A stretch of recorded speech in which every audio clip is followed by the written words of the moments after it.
A to jsem chtěl ukázat, že on udělá ten rozhovor se spousty lidma a vydá jenom ty, které se mu hodí.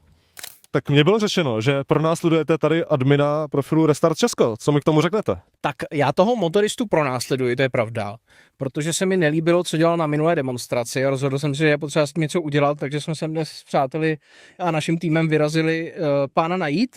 A vlastně jediné, co chceme dělat celou dobu, je chodit za ním s kamerou a točit ty jeho rozhovory tak, aby jsme mohli vydat nesestříhaný jeho den na demonstraci a ukázali ten kontrast v tom, co on dává na profil a co natočí za ten den za rozhovory.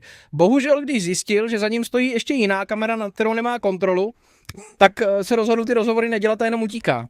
Nemůžu říct, že bych věděl, že je sestřihává, ale určitě dělá to, co je neetické, když byste si hrál na novináře, jako si hraje on, a to je, že uděláte rozhovor s 15 lidmi a vyberete z toho ty dva, které sedí do vašeho narrativu, že jo. To není vyvážená žurnalistika.